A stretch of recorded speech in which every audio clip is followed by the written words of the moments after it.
only one blood, cause it ain't no sense in us trampling on the stones. It's us, down to the bone. Blood is thick, waters were known well, cousins were kept apart, mothers were often memories. Fathers were not favorites on the farm, for he could do some harm, he could wreck the master scheme, for he, brothers, could dream. Your mama ain't no saint, your daddy died in a shallow stream, but your uncle, Dr. King, did have a dream, my brother. And what is your real excuse? Why can't you study your lessons and stay in school? Why can't you study your lessons and stay in school? Free love and sex ain't nothing but a game. Don't never last, try hope. Take a chance on love, register to vote. Money ain't everything, but you could buy her a ring. Listen to little blackbird sing. Homeboy by Sunchi Ali. Welcome to the Qumran Report. May the peace and blessings of the life-giving creative spirit be upon you and upon your family. My name is Melvin Ishmael Johnson, coming at you live from Skidrow Studios. And I'm in the studio with my co-host, Earlene Anthony. Our call-in number is 1-800-893-9562. This week on the Qumran Report, we will talk about the Veterans Advocacy Connection with Teresa Thompson and Irene Cruz, who will be calling in a little later, and with special guest Felicia Depew. Welcome to the Qumran Report. Yeah, welcome to the Qumran Report. All right. Thank you for having me. Yeah. Before I turn it over to the for you to get an in-depth discussion about the Veterans Advocacy Connection, I just want to start off with just asking you a question to talk about what is the major needs of veterans in general and female veterans in particular in the downtown and Skidrow area. The biggest need I found, Melvin, has been housing. And it seems like just this past week, there were 5 veterans that I was able to get into transitional housing. And they're coming from different states. They're coming from different places, and they're winding up downtown. And housing is the first thing. Because once we get you in housing, then the next thing is, okay, we got to get you settled, got to get you, rooted somewhere for a minute. And then it's time to look for employment. And that's the next big thing is employment, finding employment. But, there are a lot of jobs out there. There's training that's offered, and we'll talk about that a little later when I talk with our guests. But the opportunities are there. It's just that they have to be willing to go out there and get it and do it. And some of them they're taking advantage of being able to live in the transitional housing and use that time to get training, to go to school, to work part-time or either full-time. So those two items, those two issues right there are the biggest needs of our veterans, whether they're male or female. Now, where I'm located in the downtown LA Central Library, so I don't get a lot of females. I get mainly males.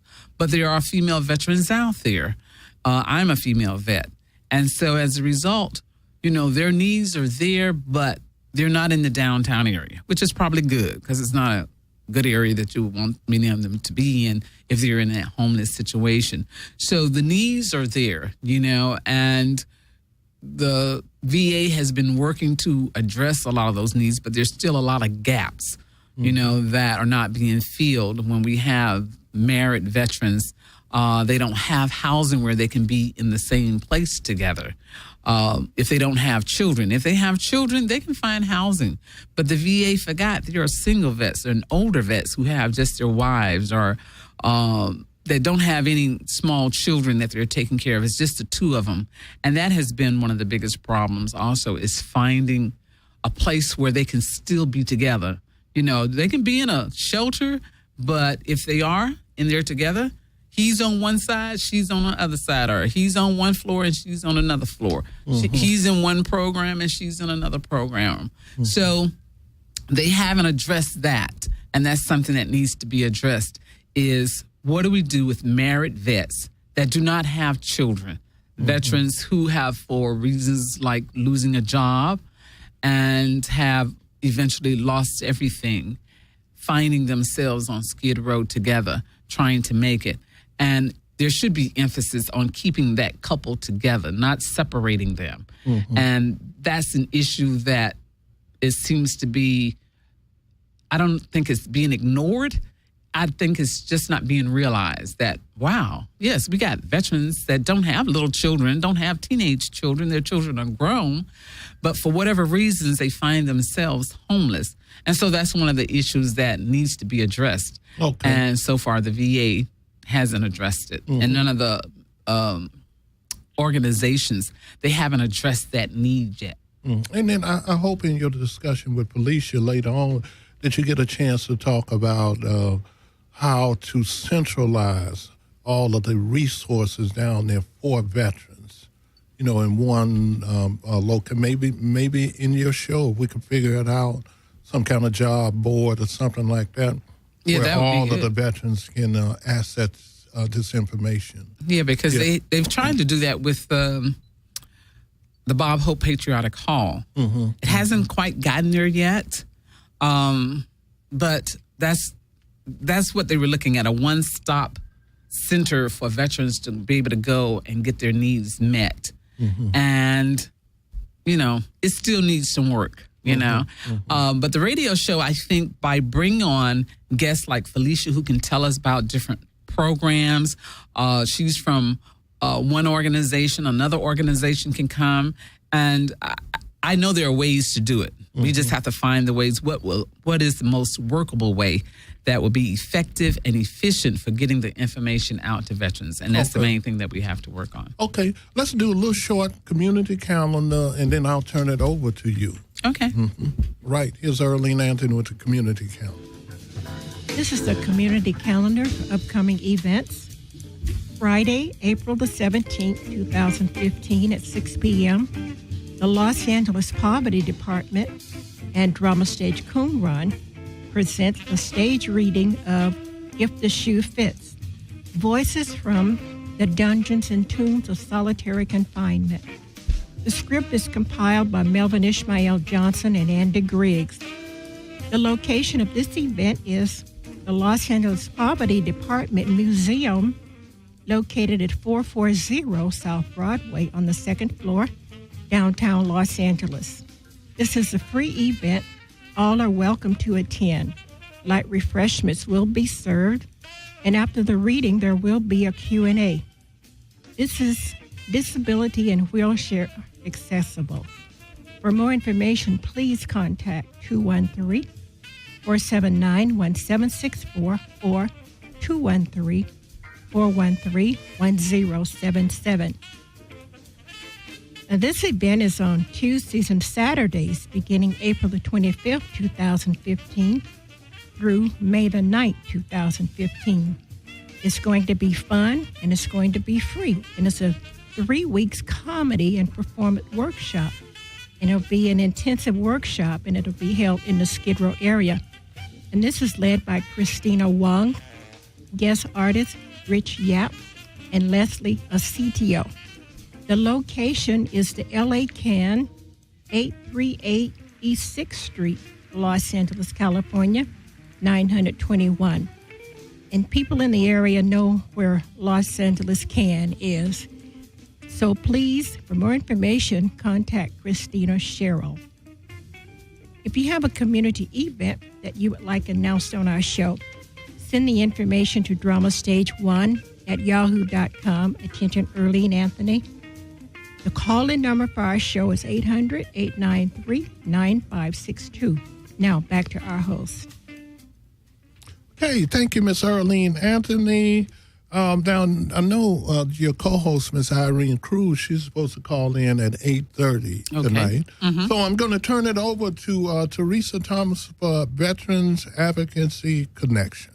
Okay, thank you, Melvin. Well, tonight, Felicia DePute joins us to talk about the Weingart Center's core programs and why they're successful in helping people get off the street, including non-veterans. And but before we bring her on, I want to tell you a little bit about Felicia. I met her back in November? Was it November? Maybe November, December. Yeah, somewhere back in there of 2014 that I met her.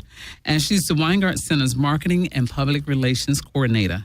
As an astute marketing and public relations strategist and writer, Felicia brings extensive professional management experience in the public and private sectors. She has been engaged in government, community, and media relations, corporate communications, as well as Philanthropic. Philanthropic. You know what? That's one of those words. And cause-related marketing.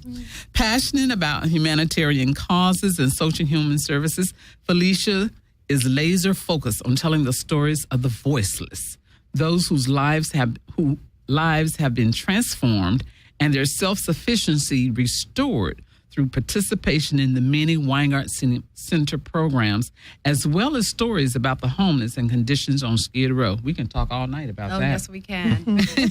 In March of this year, Felicia was involved in the launch of a new Weingart Center social media campaign that has received international attention. The emotionally charged campaign, Don't Make a Donation, Make an Investment, can be viewed as investing in LA, and is designed to change the way homeless people are viewed. And so with that, on that note, Felicia, tell us more about the mission and the goals of the Weingart Center overall. Give the audience an overall view of it. Well, first of all, I want to just say thank you for having me here this evening. I am excited. I've only been with the Weingart Center 6 months, and I know only seems like such a little word in a moment, but 6 months for 6 months I've been with the Weingart Center, and it's been a nice, interesting, eye-opening experience for me. And I want to continue to do work that helps the people who no one really listens to, no one really seems to put a lot of effort into caring about, except for what I see are the social service organizations that are down on Skidrow. I currently work at the Weingart Center, and our mission is to take those who are homeless and or at risk of being in a high poverty situation, which could lead to homelessness, to help them transform their lives to become productive, self-sufficient citizens. The only way you can change the way things are being done here in America is that you got to help those who need a hand up. Yeah. And so that's pretty much what the Weingart Center wants to do. That's our goal, is to provide that hand up that's not being currently provided to individuals who are living on the street. And the Weingart Center has been around for how long? 31 years, to be exact. The Weingart Center started back in the late 80s or early 80s and is now operating independently of. It used to be under Volunteers of America, who handled it before. Before the Weingart Center was actually incorporated and put in place. And once the Weingart Center was established, they took it over from them in like 1980. Okay. Now, the programs, you have many interesting programs. I mean, for veterans, non-veterans. Discuss some of those programs you have for non-veterans, because, you know, we deal with veterans and their families. So it's important that they know that they can be helped too. You know, if it's a sister or brother or uncle or cousin or child, that they can be helped too at the Weingart. There's a lot of resources. Absolutely. The Weingart Center has about 11 core programs. And then, of course, within those core programs, there are subsets to those programs. What we believe is that there is no one size or one fits all solution. Right. And so we don't try to force a round peg into a square hole. What we do is accept these individuals as they come in the door, determine what their needs are, and create a wraparound set of services to help them progress forward and get back up on their feet. Mm-hmm. The 11 core programs that we offer include a Woman's Renaissance program, which is strictly for women. Mm-hmm. Usually many of them that are coming through the door, domestic violence, may have lost their living situation due to relationship problems, maybe job loss. That program is specifically for women. The floor is dedicated to women. There are no men on that floor. It's an opportunity for women to work with women, to voice their concerns and to get the kind of care that they need that's focused on them. We have a workforce program. That's the core portion of everything, or maybe I should say the foundational purpose of what the Weingart Center is really about, which is getting people trained and putting them in positions where they are able to go out and look for jobs. And we offer them all the support they need, from providing them with customer service training. We also offer them certifications that are including a guard card for security officers. That is a state certification, which once these individuals have this card, they can go out, get a job immediately working as a security guard. If they continue down the track, they can actually start their own security company. So we offer the guard card. We also offer a food service certification, which allows them to go and work in cafes and restaurants. One of the big things that we do at the Weingart Center is we make sure that every individual who comes through there has a resume that makes sense. We walk them through the process of what it takes to get a good job, what you need to do to get a good job. And one of the first things we do is take them through an extensive, intensive customer service program. Because the first thing you have to do is learn to listen. Right. And then you have to learn to respond accordingly. So we take them through a process of learning customer service. And from there, once we find out what their interests are, we work with them to get that resume put together. And then we tie them back to a second program we have under Workforce called Grow. Over there, we have a team of people who are working in the field and with local businesses to provide them with jobs. We go online, we search it out. The team looks at the fit, and they set up interviews with these individuals and the companies. So we provide them with a lot of resources to find employment. Now, is the training required, or is it optional? Is it something they can choose to do, or is it required as a part participation in one of the programs? It's required. I mean, you have to have some mechanisms in place that make people make the decision to want to stand up and get on their feet. So it is a requirement for our programs that if you become a client within our programs outside of the specific program you're in, having a job is the first step towards regaining your self-sufficiency. So it is a requirement. Okay. You named guard card, food service. What else? Well, the other ones are just once they start down the path. We have a lot of people there who, I think surprisingly to a lot of the local residents, everybody who comes to the Weingart Center isn't someone who's, just coming off of some kind of a substance abuse. We've got people who were graduates of Berkeley University who fell on hard times. And so these are individuals that had a career going and had some kind of a tragic or traumatic event happen in their life. Maybe it was a bad decision, but they're willing to get back up on their feet. And so we, again, work around that. But the two base programs we have are the guard card and the food service. And then, of course, working with local businesses, it expands to almost everything that's possible out there. Well, and that's really good because some of the shelters I know, because of the way the people have to come, they really can't pull themselves back up because they have to leave all day, and they make them leave at 6 o'clock in the morning, and they're gone all day. They can't come back until 4, 5, 6 o'clock in the evening, and you can't have a life. You can't go to school. You can't get the training. It's very difficult.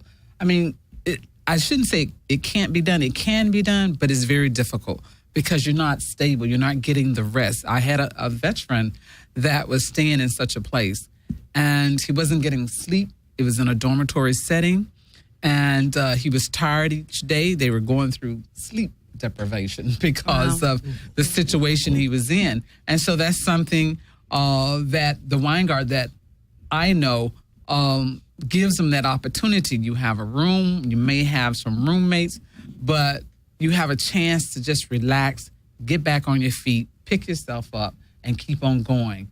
And a lot of these other programs don't provide that. They don't give them a chance to get art either. They don't require anything. There's no incentive or motivation to get up and do something. There are programs, I'm just amazed. How can people just stay in bed all day or just sit around all day looking at TV, and there's no requirement for them to do anything? And they just they can stay in a place for 2 years, 3 years, 4 years. Believe me, I can tell some names and places of people, of organizations that are allowing people to just waste away instead of requiring them to get up off their butts, to get out those beds and get busy doing something, requiring something. They don't require anything, so they sit all day. They do absolutely nothing. So that's one of the things I like about the Weingart. If they come in there, they got to do something. That's right.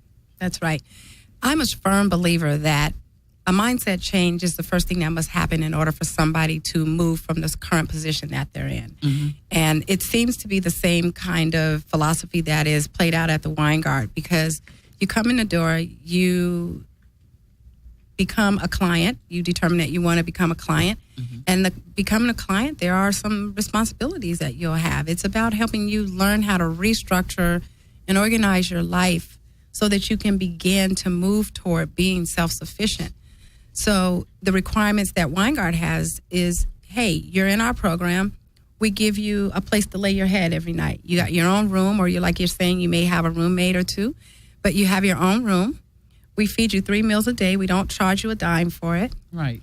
You can come and go as you please as it relates to you not feeling as if you're locked in. Right. But you have responsibilities. Part of what all of these programs have are these wraparound services that include, if you're coming in the door and you've been struggling with substances, you have some kind of an addiction, we have a whole clinical program that covers substance abuse and behavioral health issues. So, we want to get you in. We want to get you through counseling. We want to find out what are your triggers. We want to find out how we can help you, how we can move you through that process, and to help you graduate and leave that portion of your life behind. So it's part of your being a client or a participant in the Weingart program, and certainly workforce is, because again, self-sufficiency not only starts with a mindset change, it starts with you having the ability to have a job, to retain that job, and to make a living so that you can be on your own.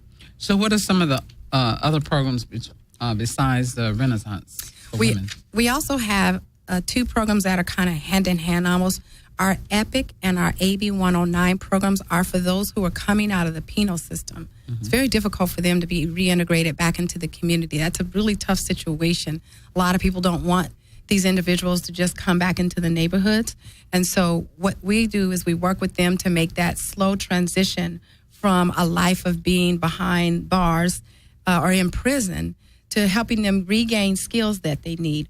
One of the things we recently had happen at the Weingart Center is through our EPIC program, the participants in the program actually wrote poetry. Okay. And their book is sitting in the library, actually where you work now, down at Central Library. It's been published. The book is called Pathways. Pathways. And yes, it was a book that was put together by 3 young ladies who work with the AB 109 and EPIC programs. Okay. And they came in and they taught them how to, kind of put their writings together to make it make sense. And a lot of the stuff is published, and it's really people talking about the things they've come through in life, the struggles they may have had and how they've kind of victoriously come through that. And so it's a very inspiring little book, but yeah, they're published. That's good. That's great. That's the kind of news that we need to be hearing, is that the potential that's inside, because God has given us all talents. Oh, absolutely. We all have talents. We have skills that God has placed in us,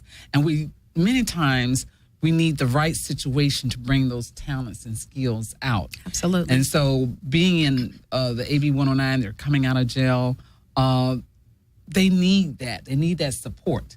And that gives them a chance to voice that inner person that's struggling and dealing with the pain and hurt of everything that they've gone through. Right. So to be able to write it down and then to get it published, that's great. Yes. That's the kind of stories we want to hear more about from any program, is that people are using their talents, that their God-given talents that they have within them, and not letting it go to waste. Absolutely. But using it. So Pathways. All right, audience, look up that book, Pathways. Yeah. I'm at the LA Central Library, Veterans Resource Corps, and we're talking with Felicia Depew. That's correct. Okay, I'm saying it right. So I want you to go to the library and come by and see me, but pick up the book, Pathways. It's a book of poetry, by some of the participants Yes. in the Weingart Yes. program. Okay, and there was another program that you was talking about? We Epic. also- What is Epic? yeah. EPIC is another program that deals with those who are coming out of the penal system, maybe not at the higher risk level, Okay. but a lot of the individuals that are released right out of the jail system don't have anywhere to go. And so they usually end up in shelters. Okay. And if you have been struggling with substance abuse or something that got you into that situation in the first place, the last thing you want them to do is to be walking the streets of Skid Row. Right. There's too many opportunities for them to find themselves in that same predicament and end up back where they just were released from. So the EPIC program is for a much lower risk inmate who's done their time and is now being released to be integrated back into the community. And again, it's a step-by-step program because a lot of things have to be worked out. You serve time, you learn how to live a certain way when you're behind bars, and that's not the way free society lives. And so it's very difficult for them to make that transition up on their own. So we have this program called EPIC that, again, walks them through the process of determining what was it that brought you to this point that landed you behind bars, that you had to serve time. And a lot of it is, it's usually family stuff, a father figure not being there, you're getting caught up in, just little things that mushroomed into something bigger and ultimately landed you behind bars. And so we want to work through that. Anger management is a huge part of what we see happening to those who are coming out of the penal system. And so, again, we have our case managers and our counselors who work with them to learn how to deal with that anger. And then, of course, we have all of, again, our substance abuse programs. We make sure they understand about getting jobs. And one of the parts of the program that they utilize a lot is they spend a lot of time in the library. We teach them how to go to the library, how to use the resources in the library, so that they can look for other means of work. And or if a lot of them are very talented writers, singers, dancers, all kinds of, just different talents and gifts. And we want to hone those gifts for them and help them hone those gifts. And so we have our counselors who spend a lot of time with them. Well, along with all those programs, we're about veterans. The Veterans Resource Corps, which is the group I am a member of, which is also under the Weingart. And our radio show, the Veterans Advocacy Connection, which is about advocating for connecting veterans to the resources that they need. And the program, your program at the Weingart is one of the best programs I've seen around for veterans. Thank you. And I've talked to other veterans who, have been in this program and that program, and they were not pleased with it. They were very unhappy. But from talking with some of the guys that are on the 5th floor at the Weingart Center Veterans Program, I've gotten where they're comfortable. Those who are working, going to school, it's like, wow, this is a place to lay their head. This is a place that they're getting 3 meals. This is a place where they can save some money, get themselves back together. Absolutely. They have their own room, and it's just a more relaxed atmosphere. And they feel, one of the things I heard the other day was, I feel like I'm treated like an adult here, not like a child, whereas I have to, I can't do this, I can't bring a food in, I can't do that. A lot of the other places, and when it came to the Weingart, they said, wow, this place makes you feel like an adult, Yes. that because they make you take responsibility for yourself and what you're doing. And so talk a little bit about the Veterans Program. Well, our Veterans Program is run by a gentleman who he has a heart for it. First of all, he himself is a Vietnam vet. So he understands, and all of the individuals pretty much that work with the vets that are in our program are ex-military. So they have an understanding of what these gentlemen and women have been through. And so they know how to talk to them, which I think is a real big part of that, is knowing how to talk to someone, knowing what they may have experienced, because the possibility is that Fred himself may have experienced it, and or Braxton or one of the other case managers who is their past or their veterans. So they work really closely with it, and again, you're a part of that, so you know how the door is open always. You can walk in and you can talk to any of these gentlemen. They make themselves available. Our programs, again, wrap around what the veteran needs. It's not about us saying what you have to do. Some of our clients have to go to the VA for certain services. We provide them with the tokens to catch the bus there. We make sure they get to their appointments. We don't want there to be any gap in what would stop them or cause them not to get the services they need.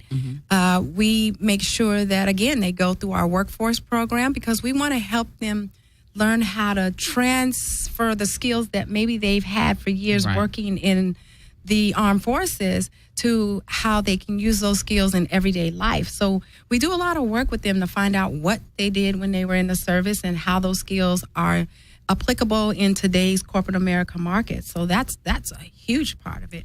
And of course, again, the services we talked about are for substance abuse and, the behavioral health. So anything that they possibly need, we make sure they get it. Housing, all of that, again, they're also able to stay at the Weingart up to as long as 2 years, depending on what their needs are. But we're always there to meet whatever those needs are. If they only need to be there for 9 months, we want to make sure that during that 9 months, we give them the tools and equip them to be able to take that next step going forward. Well, I know you're not a veteran, and I won't hold that against you. But I know you have a heart from veterans. I think when I first met you, you shared with me a story that I've told to some other people about how it affected you and how your heart became one that endeavors to be there for veterans, to help veterans. And, you just took on a different perspective because of a trip. Tell us about that. Wow. I have to try to tell this story without crying or getting emotional. But I took a trip to Israel maybe 4 or 5, 6 years ago, somewhere around that time. And everybody watches the department advisories to make sure when you're traveling anywhere outside of the country that nothing is going on. And there hadn't been any incidences in Israel at that time. But to my great luck, I was there and we were going down the street with a tour guide. And all of a sudden the sirens go off and like clockwork, everybody just, whatever they were doing, they dropped everything and just ran. And me not knowing what's going on, I'm standing there and they're like, you got to come. And I'm thinking, where are we going? What's going on? And just as we were heading down these stairs, I just heard this big boom and the whole building shook. And I was like, what was that? And they were like, that's a bomb. And I said, you've got to be kidding me. And we all just kind of downstairs in this little area. We stayed there until we got a signal that everything was okay to come out. And as we were coming out, I said to the tour guide, I said, I thought this was safe. And she goes, well, it is sort of safe, but we still have the threat of the Palestinians, wanting to bomb us. And so we're always on guard. We're the most hated country over here. And people have to understand Israel is really small, and it's surrounded by all of its enemies. I don't know any other place on this earth that is surrounded by all of its enemies.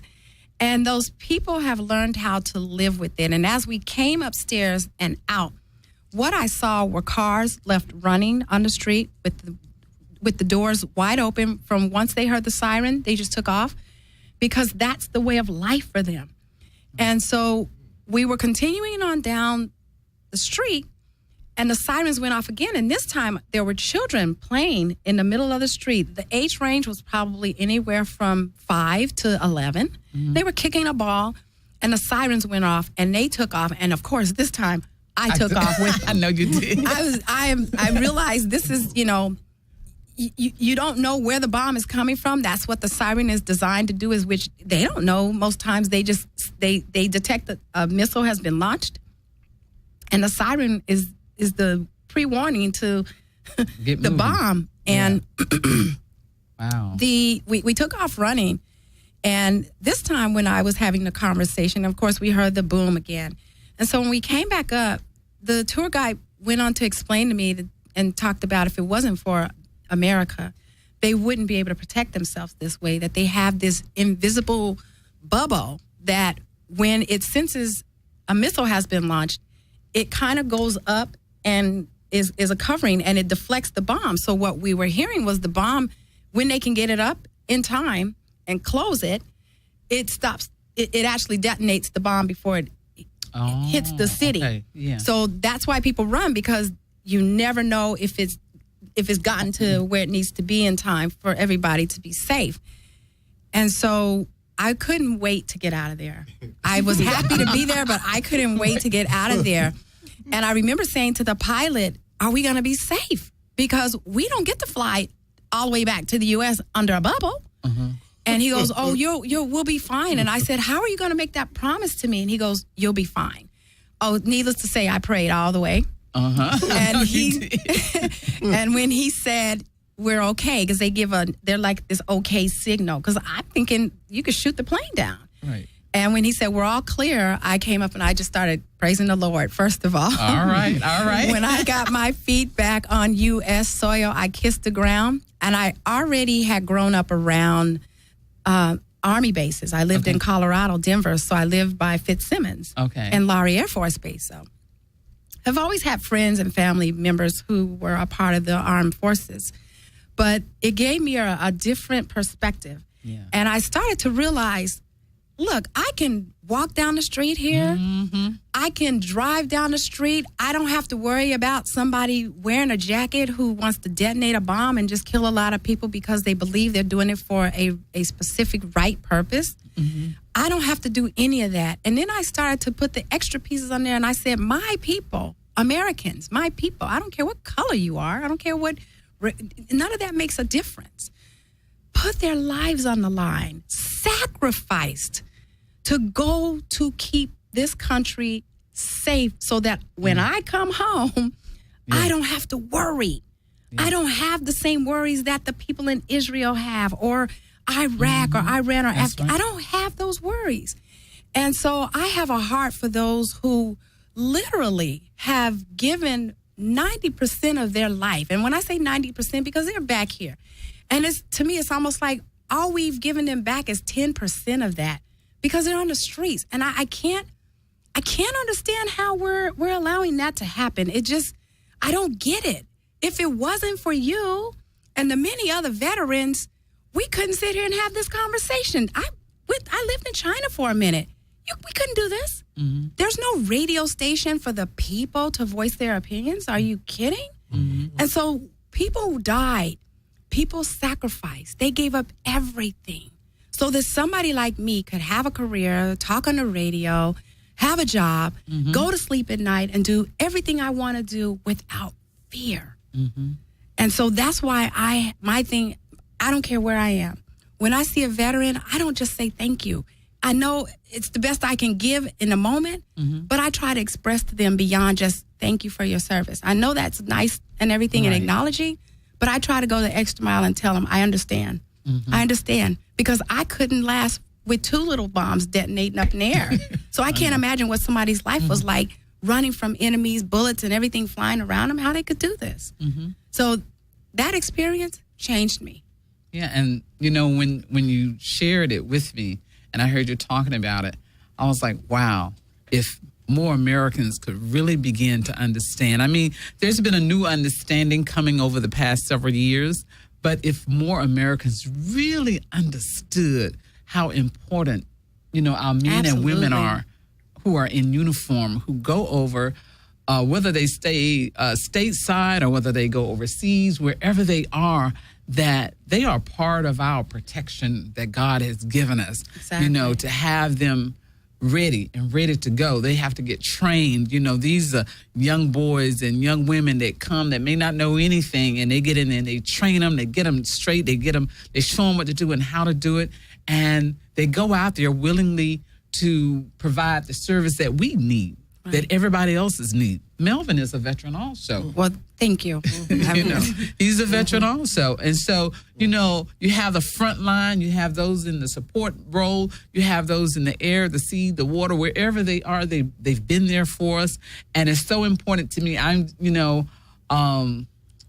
lately I've just been so touched by the help that we've been able to provide to a lot of the Vietnam veterans because they were the ones that were kicked to the curb. Oh, yeah. And they fought a war that they didn't fully understand, but they volunteered. They went over there and they did it. And when they came back, the country said, we don't know you, and turned their backs to them. And so seeing them now get the help, because many of the veterans I deal with now that are coming to me, like the 5 I told you this week alone, several of them are Vietnam era veterans that were homeless, and now they have a place to stay. That's and when awesome. I see the difference in, I went to see about my vets, and so I went over there and I was talking to one of the case managers. I said, well, okay, what's wrong with the room? Why you haven't gotten the room together for my vet? What's holding it up? It's like, well, it's not your vet. I said, yeah, he's my vet because I brought him in here, so I want to know, make sure he's taken care of, because I'm very adamant about that. If I send a vet over there, I want to make sure he's taken care of, not waiting 5 hours or 6 hours or 10 hours and nobody comes to see him, nobody comes down to pick him up.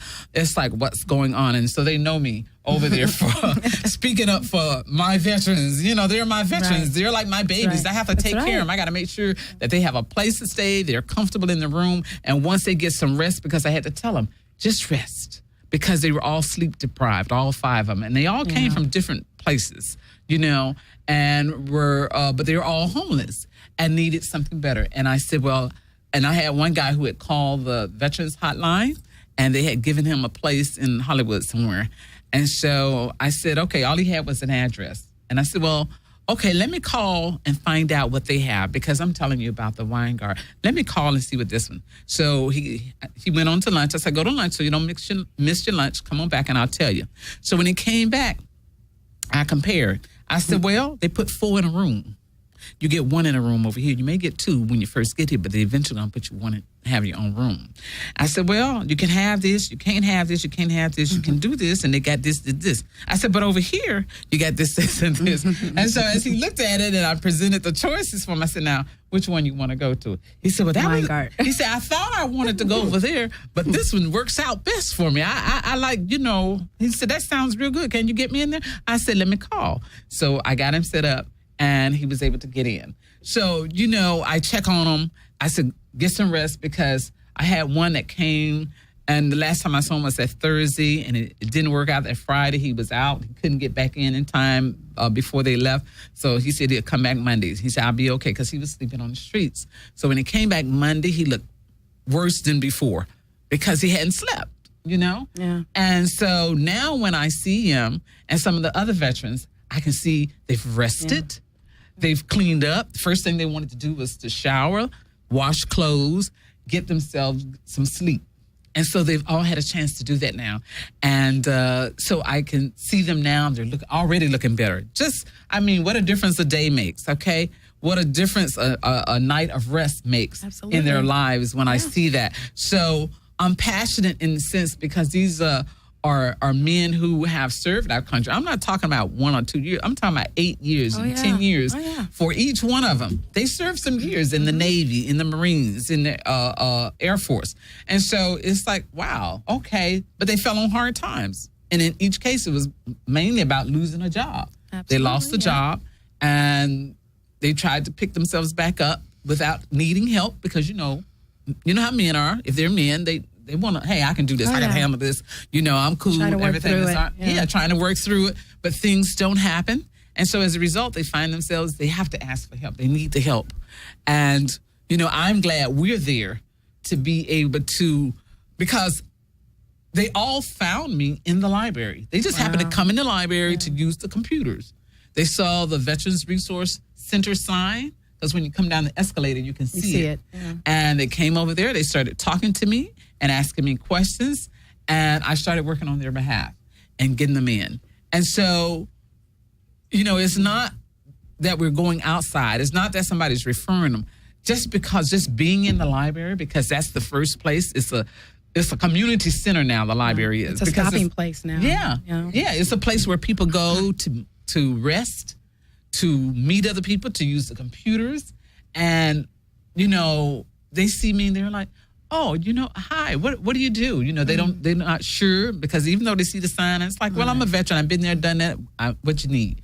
Okay. And then I can, find out and talk to them and see what it is exactly that I can help you with. Oh, housing. In every case, housing. I'm sleeping on the streets. I'm sleeping in a shelter that I can't do anything else but get up early in the morning. I can't go back until 4 or 5 o'clock in the evening. I have to leave at a certain time. I have to come back. I can't do this. They took my chewing gum the other day. I was going in. One of the vets told me they took this pack of chewing gum. And I said, what? He said, yes, they took my chewing gum. He said, I got to get out of there.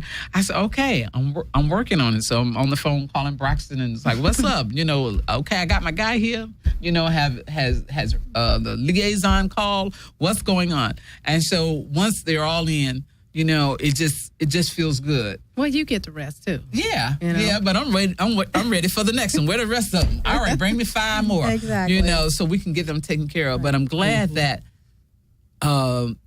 you learn from that experience, and that it was a blessing to you to see to open your eyes. Absolutely. I honestly believe that was really my purpose for being there. I mean, I stopped caring about the business. I know I was worried about getting out of there, but at the same time, it just struck me that these people had to, it became such a way of life for them that it was second nature. And so for somebody like me that it wasn't second nature for, I was completely out of place. And everybody who was around me knew it. They were like, yeah, it's obvious she doesn't know anything. She hasn't been here. Right, she hasn't gone through this. Yeah. I mean, there were even several people there who were like, gosh, I wish I could go to the United States. And, I wish we were a big enough country that we could handle a lot more people. But we have to start to be careful ourselves. I mean, we experienced something on 9/11 that changed the course of how we see things here in America now. And so it's not as free as we would like it to be. I know we say the land of the free and the brave, and we want to believe that, and we want people to have that. But we have to be cautious ourselves here now. And in terms of veterans, the one thing, especially the Vietnam vet, one of the things that I learned is these men and women went to a country, they couldn't trust the people there to help them. And then they came back here to a place that they thought was going to be where they could have the trust and the comfort. And they came back here and found that they couldn't trust anybody either. That created the anger. Then they find themselves living on the street. You can't trust anybody living on the street. So how do you ever get comfortable? Right. You can't get comfortable in your own country. And then, of course, you become uncomfortable in your own skin because that's not the life you want to live. You don't want to be on the street. Right. That's why for the 5 that you've helped, you've seen a difference because they've been able to relax. Yes. And regain some of the comfort. Right. Not sleeping on a hard ground, not worrying about whether somebody's going to come up and do something to them. Right. Washing clothes. Things that we take for granted, the basics. Right. You're giving them back that. And that's one of the great things that I love about being at the Weingart Center. Dignity is number one. You must read my mind. Number one. Dignity is returned. Absolutely. And we want to quickly restore dignity. We do that from the moment they come in. We talk to them about their situation. And that's a key part of what happens when they come through our programs is everybody falls on hard times. Some of us just have other resources that help us. But if you're alone, and in some cases you're headstrong, I'm pretty headstrong, and but by the grace of God go I. If something were to happen to me, it's not as if I wouldn't find myself in the same shoes that they're in. So I'm very sensitive to that, and I make sure that anybody I walk by on the street here I let them know that I see them. I don't just walk by them. They're not invisible to me. I speak to them. I smile because even the basic of things, not having anybody who will talk to them, who will look at them, who will, just acknowledge them. I notice that if I just say hello, some of them give me a look of surprise, like, really? Hi. Yeah. And I've talked to several people who are living on the streets, and I've run into a couple of vets, and boy, do I push the Weingart Center on them.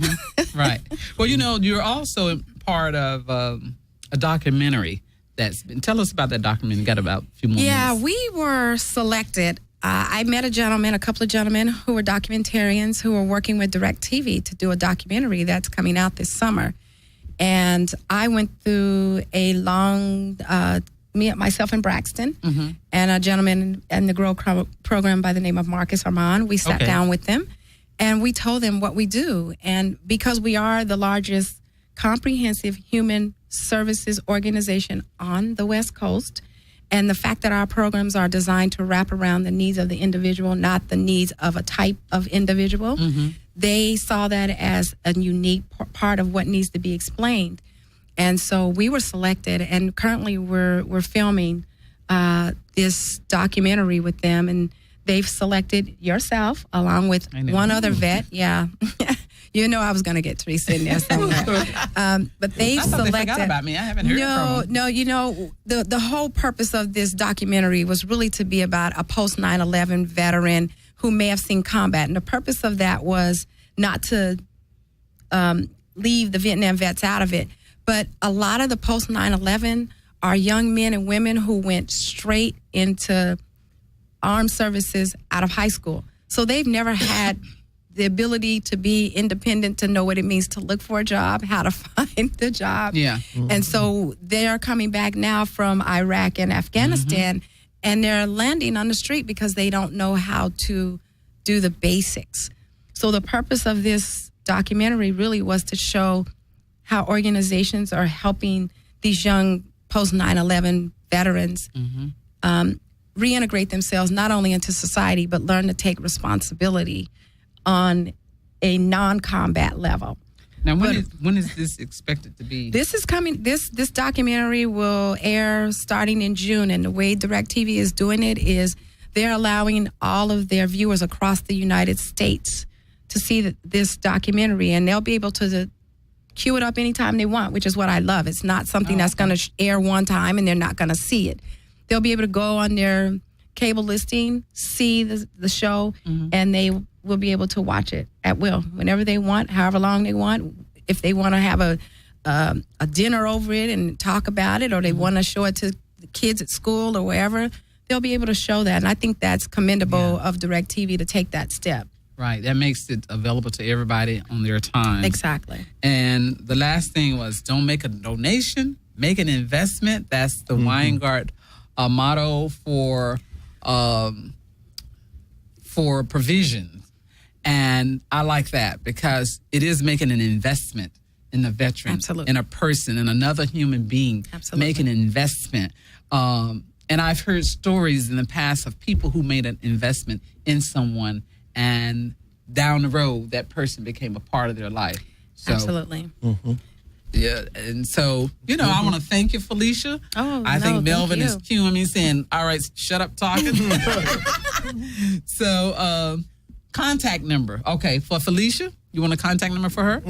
Okay. For both of them. Well, at the LA Central Library for the Veterans Resource Corps, I'm on the lower level 3, and that's 3 levels down in the lobby area across from the computers. And my number there is 213-598-4046. I'm generally there Monday through Friday, and I have a coworker, and we might be there from, say, 10 o'clock or 11 o'clock in the morning until maybe 6, 7 sometimes.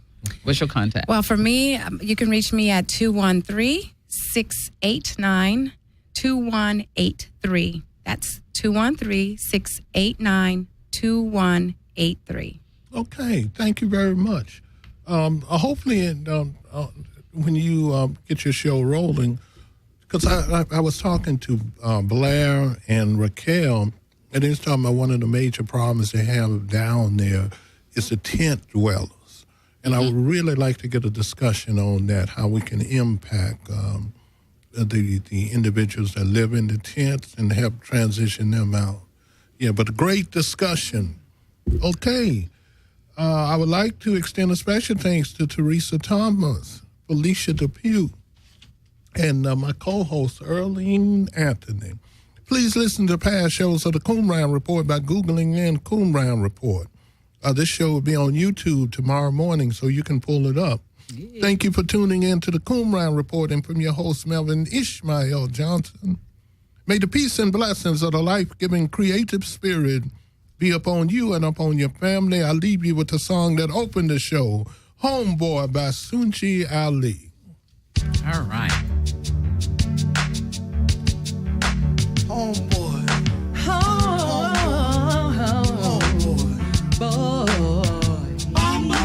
Brothers, there's only one blood, 'cause it ain't no sensing us trampling on the stones. It's us, down to the bone.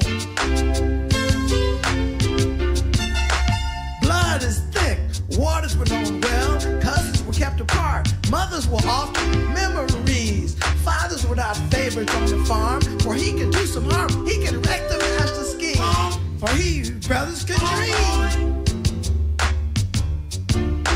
Your mama ain't no saint, your daddy died in a shallow stream, but your uncle Dr. King did have a dream, my brother. And what is your real excuse? Why can't you study your lessons and stay in school? Why can't you study your lessons and stay in school? Free love and sex ain't nothing but a game. Don't never last, try hope. Take a chance on love, register to vote. Money